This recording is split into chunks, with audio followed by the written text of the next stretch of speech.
In his latest address to Congress, Trump hinted at outlining fresh plans for Ukraine and Russia, but left the details hanging in midair. In a tone that bordered on the theatrical, he boldly declared that the U.S. was eyeing Greenland. One way or another, Trump's assertion that the U.S. will take control of Greenland one way or the other is best understood as a bold piece of political theater rather than a genuine policy initiative. According to him, the Danish territory wasn't just a pretty face on the map. It was a strategic asset, so vital that he offered its people a warm welcome to join America. And if you choose, we welcome you into the United States of America. We need Greenland for national security and even international security.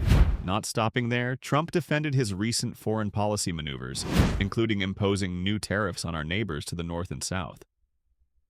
He even recalled Canadian Prime Minister Justin Trudeau's less than flattering comment about those tariffs, which he brushed off with characteristic bravado. Then came the Panama Canal talk. Trump, clearly nostalgic about a bygone era, proclaimed that America was set on reclaiming the canal, a relic built for American interests. He noted that American investors had already begun buying up ports near the canal, implicitly hinting that these moves were all part of a grand plan to keep the strategic passage firmly in American hands. And as if it couldn't get any more cinematic, he wrapped up by tossing a nod to his own team, playfully teasing his Secretary of State Marco Rubio about his Panama trip. Good luck, Marco. Now we know who to blame if anything goes awry, he quipped. In short, the speech was a mix of grand visions and pithy one-liners, setting the stage for what appeared to be an ambitious, if not audacious, foreign policy playbook. Is it possible for the U.S. to take over Greenland? Trump's revived pitch for acquiring Greenland has certainly stirred the geopolitical pot. In his renewed proposal, a nod to his 2019 idea, he positions the icy island as a strategic asset for the U.S., driven by national security concerns and the lure of untapped rare earth minerals, made more accessible by a warming climate. He argues that with rising Chinese and Russian naval activities near the region, the U.S. must secure its interests. However, the reality is far more intricate. Greenland is part of Denmark, with its sovereignty firmly established by an international ruling in 1933, and it's well on its way toward independence. The island isn't a bargaining chip to be easily traded. Greenlanders have their own aspirations and a robust self-governance framework, which means any American attempt to claim it would clash with international law and the will of its people. The U.S. already maintains a military presence at Pituffik, formerly Thule Air Base, a relic of Cold War strategy. While expanding American influence might seem tempting, the most feasible approach wouldn't be a forced takeover, but rather a negotiated arrangement, perhaps something akin to the Compact of Free Association used with some Pacific allies. Such a deal would let Greenland move towards full independence while still enjoying a strategic relationship with the United States. In essence, while the rhetoric is headline-grabbing and dramatic, the practical and legal hurdles make a full acquisition of Greenland highly unlikely. It remains a complex interplay of national sovereignty, international law, and the genuine self-determination of the Greenlandic people. Greenland reacts on Trump's statement. Moot Burup Egede, a prominent Greenlandic leader, fired back on Facebook just hours after Trump's address. Using Greenland's native name, Kalalit Nunat, Egede asserted, "We don't want to be Americans nor Danes. We are Kalaallit. The Americans and their leader must understand that. We are not for sale and cannot simply be taken. Our future will be decided by us in Greenland." His message, punctuated with a clenched fist emoji and the Greenlandic flag, clearly resonated with many on the island. Greenland, with a population of roughly 56,000, is a self-governing territory under Danish sovereignty. Its status was solidified in 1933 by an international court ruling in favor of Denmark during a territorial dispute with Norway, a decision that has since gone unchallenged. Despite this, Trump's rhetoric hints at a potential strategic realignment, suggesting that the U.S. might work with all parties to secure a more permanent and influential role in the territory. On the chilly streets of Nuuk, Greenland's capital, the debate is palpable. While some, like 18-year-old Lisa Artistrup, worry that U.S. control could bring unwanted changes, such as environmental damage, disruption of the fishing industry, which makes up about 90% of Greenland's exports. Others see a glimmer of opportunity. A local Ulau Sandkrin summed it up succinctly: "We need McDonald's. We need everything." Reflecting a desire for modern conveniences and closer ties with the U.S., Denmark's foreign minister, Lars Løkke Rasmussen, has also weighed in, emphasizing that Greenland's future must be determined by its own people. With ongoing negotiations aimed at enhancing Greenland's self-government, many see the possibility of the island eventually becoming fully independent, or perhaps entering a compact of free association with the U.S., but never as a mere pawn in a grand geopolitical game. Why does Trump want Greenland? President Trump has repeatedly stressed the importance of Greenland for U.S. national security. In early January, he argued, "I'm talking about protecting the free world," emphasizing that foreign naval presences, citing Chinese and Russian ships as visible without even needing binoculars, pose a threat that the U.S. cannot allow. This rhetoric is part of a broader narrative that casts Greenland as essential to maintaining security in the region. The strategic significance of Greenland is further highlighted by its proximity to key shipping routes.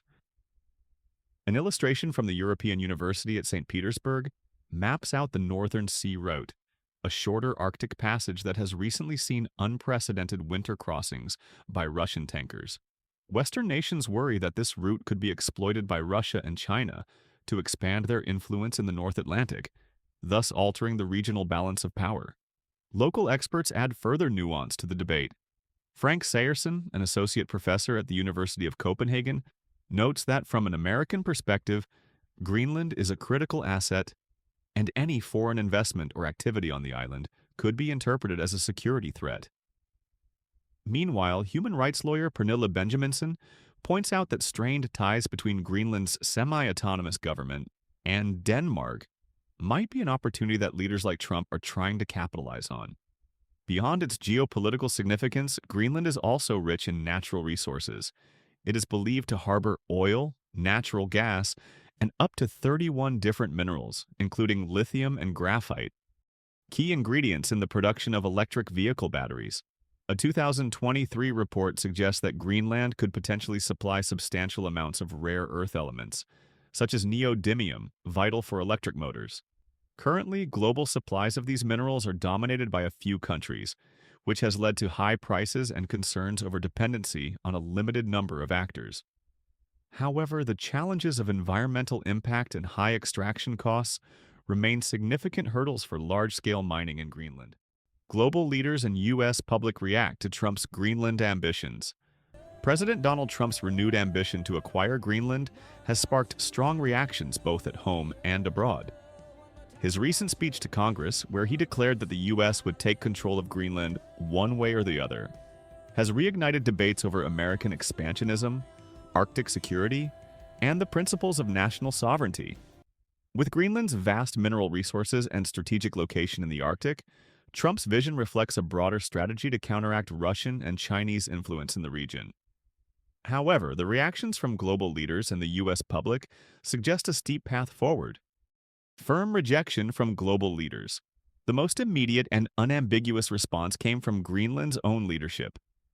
Mut Borup Egede, Greenland's prime minister, made his stance clear on social media, stating, "We are Greenlanders. We don't want to be Americans. We don't want to be Danish either. Greenland's future will be decided by Greenland." His statement, accompanied by a clenched fist emoji and the Greenlandic flag, emphasized a strong desire for self-determination and a rejection of external control. Danish officials echoed this sentiment with equal resolve. Denmark's foreign minister reiterated that Greenland is not for sale, and that any discussions about its future must respect the will of its people. The notion of selling or ceding Greenland to the U.S. was dismissed outright, with Danish leaders warning that such a move would violate international law and destabilize Arctic security. European leaders also voiced concern. French Foreign Minister Jean-Noël Barrot described Trump's remarks as a threat to European borders, urging the European Union to maintain a united front against what he described as territorial ambitions reminiscent of a bygone era. German Chancellor Olaf Scholz added that the situation demanded careful diplomatic handling to avoid further strain on transatlantic relations. Russia, too, has been watching closely. With its own interest in the Arctic, Moscow criticized the U.S. stance as an attempt to alter the balance of power in the region.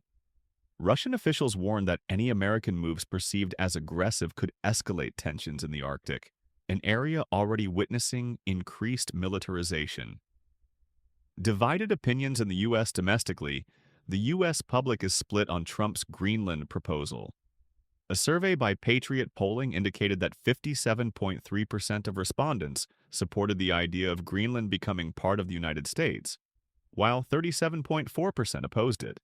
Supporters argue that acquiring Greenland would bolster U.S. national security and provide access to crucial rare earth minerals, which are currently dominated by Chinese production.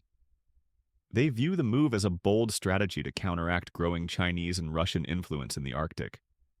However, critics see the proposal as both impractical and a throwback to an outdated era of territorial expansionism. Many Americans question the ethical implications of attempting to purchase or annex a self-governing territory without the consent of its inhabitants. Legal experts also highlight the significant international hurdles, emphasizing that any attempt to acquire Greenland must comply with international law and the United Nations principles of self-determination. Additionally, environmental concerns loom large.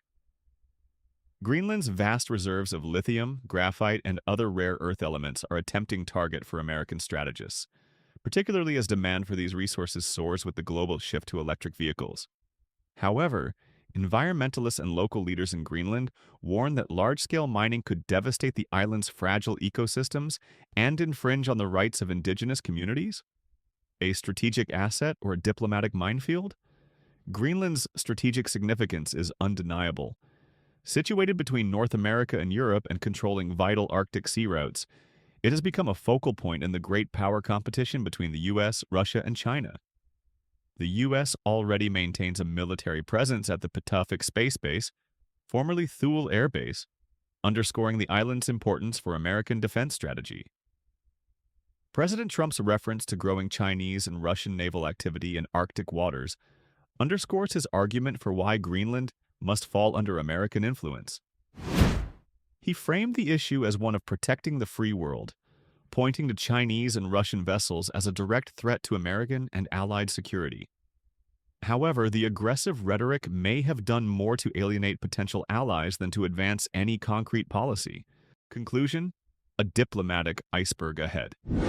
President Trump's ambitions for Greenland have not only rekindled debates about American expansionism, but also highlighted the complex geopolitical dynamics of the Arctic. While the island's strategic location and untapped resources present a tempting target, the reactions from Greenlandic leaders, Denmark, European allies, and even within the U.S. suggest that the path forward is fraught with obstacles. The firm stance of Greenland's leaders emphasizes their commitment to self-determination, dismissing any notion of becoming a U.S. territory. Meanwhile, European and Russian concerns about Arctic security underline the potential for Trump's rhetoric to escalate tensions in an already delicate region. Domestically, the split in U.S. public opinion reflects a broader uncertainty about the ethics and feasibility of acquiring new territories in the 21st century. Ultimately, while Greenland's resources and strategic position make it a valuable asset, the legal, diplomatic, and environmental challenges create a diplomatic iceberg that even Trump's boldest ambitions might struggle to overcome. For now, the idea of an American Greenland remains more of a political spectacle than a realistic foreign policy goal, overshadowed by the island's growing aspirations for full independence.